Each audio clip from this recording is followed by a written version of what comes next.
Morning all, this is later me. I'm now in London at my mum's flat. It's drizzly, miserable Friday morning, and I'm going to play you now the video that I made before I left, which is sort of wrap up of 2022, and then at the end I talk about 5 of my favourite reads of 2022, so you might want to skip ahead to that if you just want to hear me drone on about books I've already spoken about. So it does it at the end, and I'll put them in the comments anyway, so you don't have to even watch this, you can just read what I said in my 5 favourite books.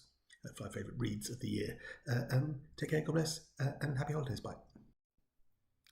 Hello there, BookTube. My name is Daniel. Welcome back to my channel, Guilty Feet. It's the most wonderful time of the year. I've got no rhythm.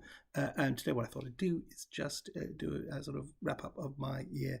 I've picked out 5 books which I really loved, and I'll talk about those.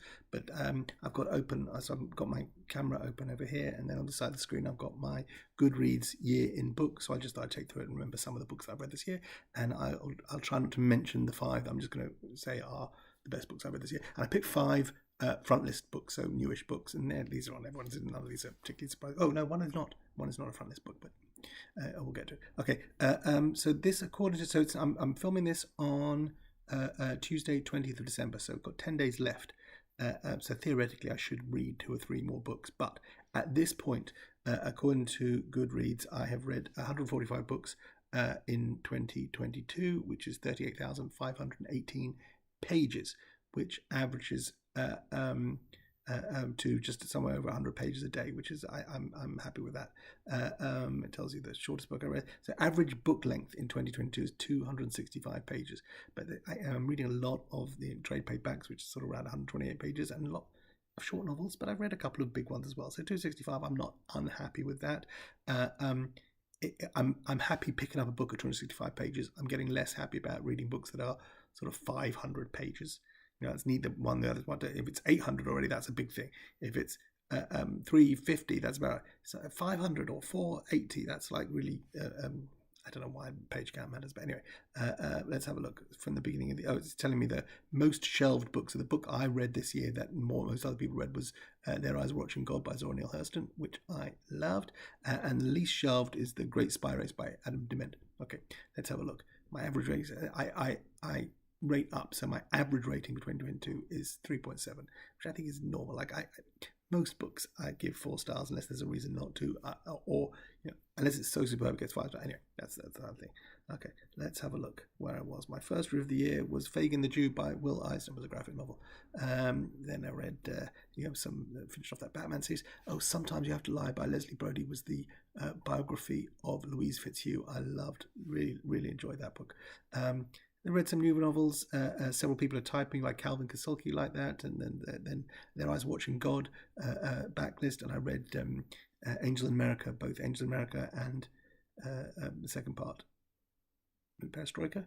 Whatever, there was the collection. Tony Kushner's collected both parts of the Angels in America play, which I had seen in theatre way back and read them in print for the first time. Really like that. Other big book that The Discomfort of Evening.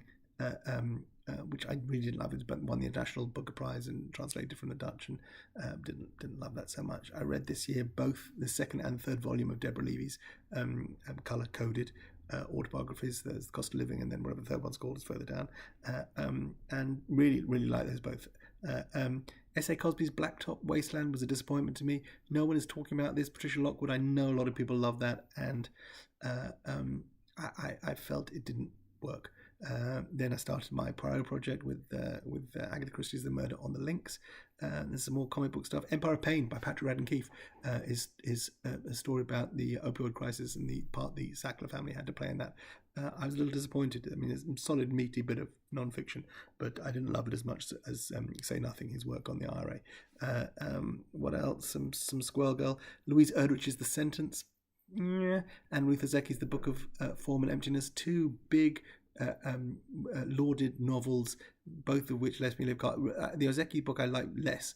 Erdrich's book I liked, but I think I should have read the one before that won whatever prize it won. This is my second Erdrich I read, The Roundhouse, which I really liked. I know a lot of people are all in on Louise Erdrich, but I wasn't wholly convinced by the sentence. But the Book of Form and Emptiness really didn't get that at all. Chester Himes, The Real Cool Colours, that's the second book in that series, and I'll be looking for more. I read this year the second and the third Richard Osman books, so The Man Who Died Twice and the one about the bullets. I'm looking them in order, so when one of them comes up, I know the other one's coming up as well later on. Love all in on Richard Osman, and I'll keep reading what he wrote. 7 Brief Lessons on Physics by Carlo Rovelli was a tiny little book by one of the premier explainers of physics to idiots. I remain an idiot. I can't tell you that I've come away with an understanding of quarks and other. I think that's a thing in physics, but I don't mind dipping into these things from time and again just to prove how stupid I am. Gravesend by William Boyle was a backlist bit of noir that was dark-hearted and good. Liberty by Caitlin Greenwich, a first novel which wasn't wholly convinced by. Parakeet by Marie-Helene Bertino was a good little read, but not after 2 a.m. in the Cat's Pajamas, which I loved. This was a bit of a come down. Hell of a Book by Jason Mott wasn't convinced. Sounds like I'm not convinced by a lot of these books, but I still like reading frontlist stuff because I like to know what's going on and see. But it's worth it for the gems that come up, and I'm saving the gems. One of the most disappointing reads of the year was that collection of plays by Sam Shepard, which really I looked forward to. I wanted to understand what Shepard was about, and this was some hippy dippy nonsense and some just bad writing, as far as I'm concerned. Didn't love that.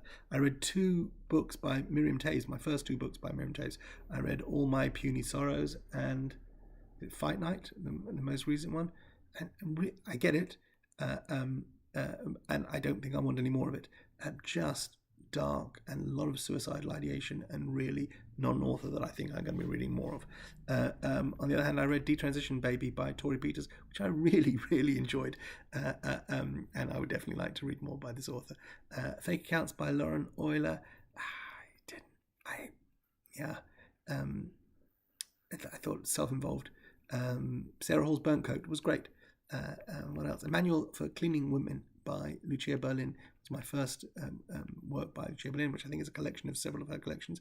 Outstanding, just a terrific collection of short stories. Just a world that is so alien to mine, drunkenness and unhappiness, and but just crystal clear writing, beautiful collection.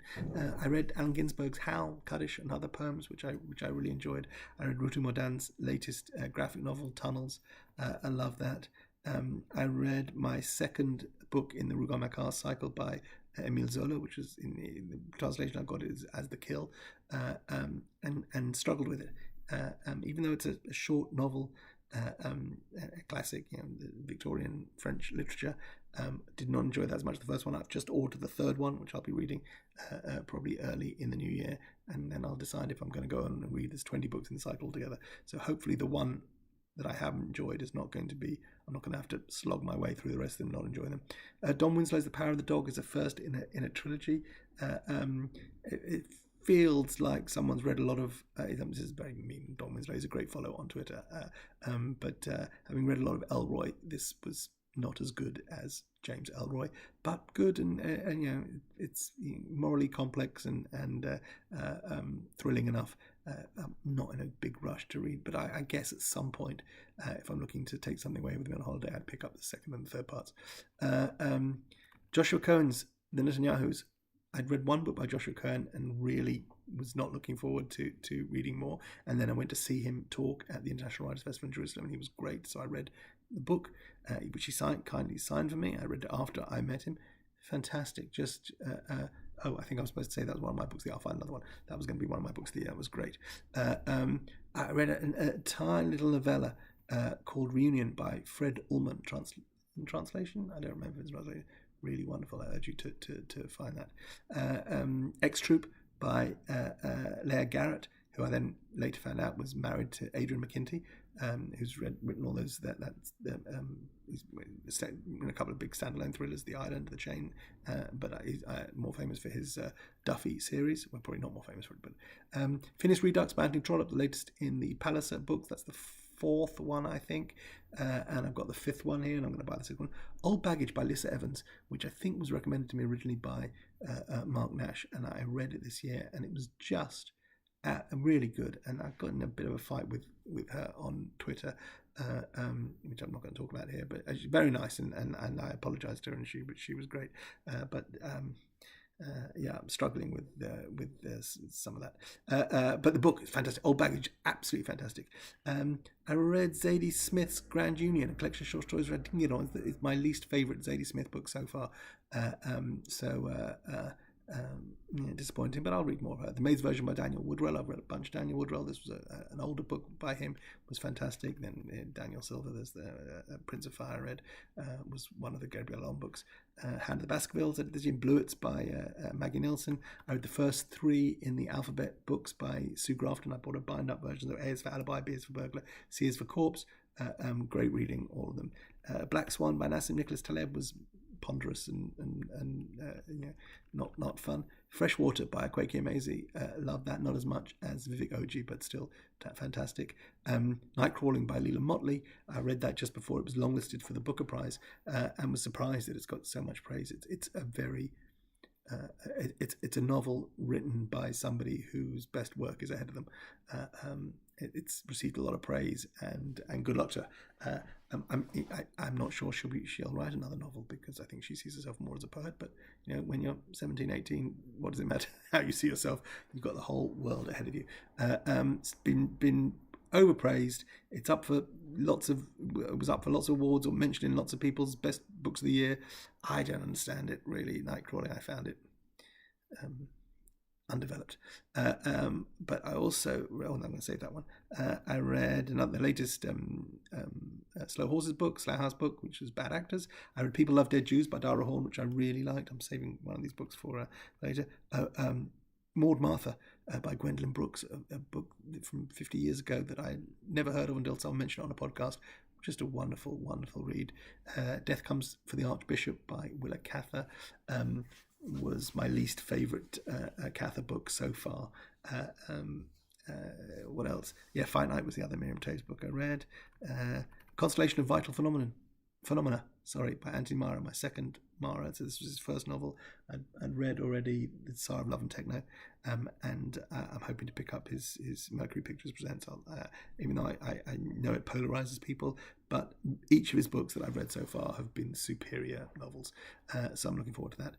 The Last White Man by Mohsin Hamid. I've been genuinely sort of underwhelmed by Mohsin Hamid books, and was underwhelmed by this as well. Check Out 19 by Claire Louise Bennett. Absolutely fantastic. Loved her short story collection Pond. Really excited to read her novel, and did not let me down in any way. I think you would call me a Claire Louise Bennett stan if you were 16. What else? Joan is Okay by Wei Ki Wang. Treacle Walker, loved Treacle Walker, really liked that. Lessons by Ian McEwan, really enjoyed Lessons by Ian McEwan. I think it returned to form for him. The Books of Jacob by Olga Tokarczuk was a meaty, heavy read that I read in synagogue on Rosh Hashanah and Yom Kippur. But I think it's worth it. It's 900 plus pages, counting backwards. All human life is there. I think it's one of those books like War and Peace, like, dare I say, Infinite Jest, that you have to invest time and effort reading it, but I think it repays the effort. I think it may be something spectacular. What else have I got down here? Claire Keegan's Small Things Like These, that was also on the shortlist for the Booker Prize, and just blew me away. Loved it. We'll come back to Keegan in a second. The Odd Women by George Gissing, my third Gissing novel. Fantastic. Boulder by Eva Baltazar, novel in translation from Spanish. Just something unusual and wonderful. And The Marriage Portrait by Maggie O'Farrell. I was all in after Hamlet, and this had problems. Wasn't but good read, but problems. Wives and Daughters by Elizabeth Gaskell, probably the wrong Gaskell to read because it's unfinished. Spoiler, but good. And I've got more Gaskell left in me, I'm sure. The Passenger by Cormac McCullough. I'm skipping a whole bunch of graphic novels because a lot of them were were not spectacular. But Cormac McCarthy's The Passenger, waited 16, 17 years for a new novel by Cormac McCarthy. Really didn't enjoy it, and I'm not rushing to buy Stella Maris, which is a much shorter book. Maybe I'll get to it at some point, but I struggled with it. I struggled to understand the point of what was going on so much. Not for me. Percival Everett by Virgil Russell by Percival Everett, my second Everett book. Not as successful as my first, which I'll talk about in a second, but still got more Everett in me. I wrote to the publisher and asked them to send me a copy of Dr. No, which should be waiting for me in London at some point, which I know Mark Nash didn't love, but I'm going to give it a go. James Baldwin's Go Tell on the Mountain. I'm going to work my way through James Baldwin. This was a success. Surrender by Bono I loved, and then up to the books that I just read this week, Grown Ups. So the 5 books that I haven't mentioned, let me see if I can still got 5. I've got 4 because I think I mentioned one of them. Okay, so the books that I haven't mentioned that worth talking about. I can't remember what the 4th one is now. I do know. Okay, so because it's not here. So one of the books that I want to talk about, exquisite little novel, and I'm all about the novella, it turns out. And this was one of the books I would be in my book of the year. So if my 5 books of the year, what was the other one I already spoke about? Outline by Rachel Cusk was fantastic. Oh, so the Netanyahus, I think probably would be in my book of the year. Outline was amazing as well. So if my top 5 probably includes, and this is not in particular order, Netanyahus by Joshua Cohen. It includes what is it? Cold Enough for Snow by Jessica Orr, which is a book under 100 pages, and just nothing happens except a mother and daughter spend time in each other's orbit. But exquisite, and that seems to be a theme we'll talk about in a second. Something beautiful and minute, and how the rate that I read books.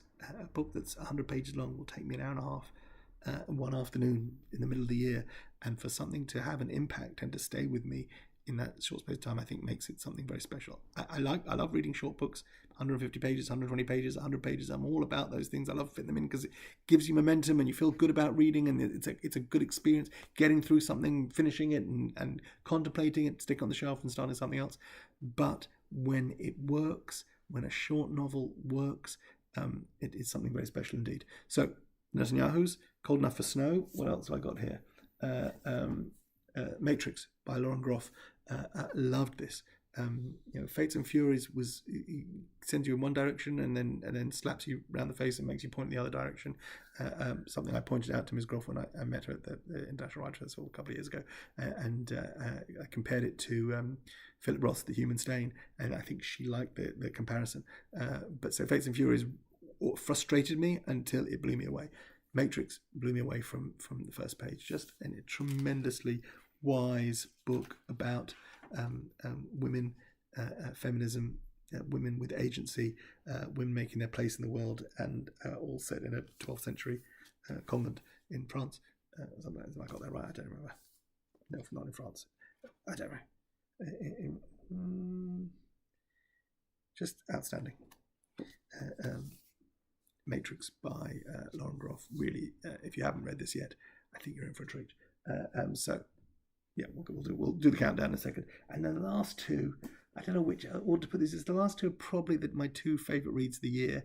And I'm not going to put them in any order, but I'll talk about them in an order. So I talk about the other one. I'll talk about this one first, so I can talk about the other one last. The Trees by Percival Everett, my first Percival Everett book.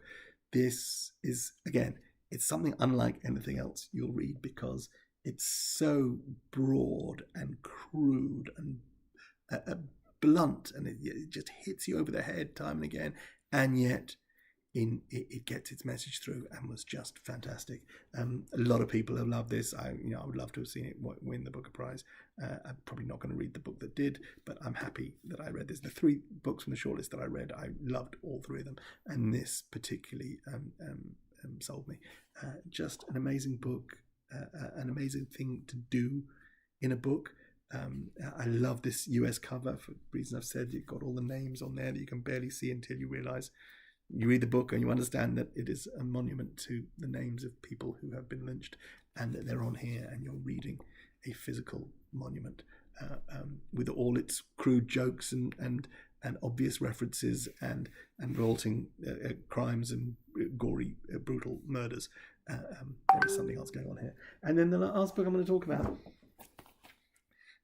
which I already spoke about a couple of weeks ago, is the second Claire Geegan I read, which is a novel from 9 years ago. It's 80 pages. My wife just read this over the weekend as well because I forced it upon her. This is Foster by Claire Geegan, and I don't have anything much left to say about it, except I follow this guy on Twitter, and what he does is every day he posts like a 2-minute scene from a movie and a classic thing, and people comment, and that's his thing, and that's his shtick, and I don't know, he's built up a following, and they're usually really good, and he's published more than once now.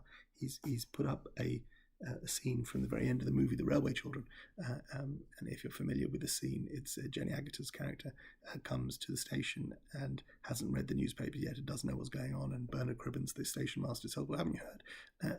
And she doesn't know what's happening, and the train pulls in, and there's smoke and there's steam all over the station, and she doesn't see, and then out of the steam steps an important person in her life, and she says 3 words which I won't repeat for you now, because if I do, I'm likely to burst out crying.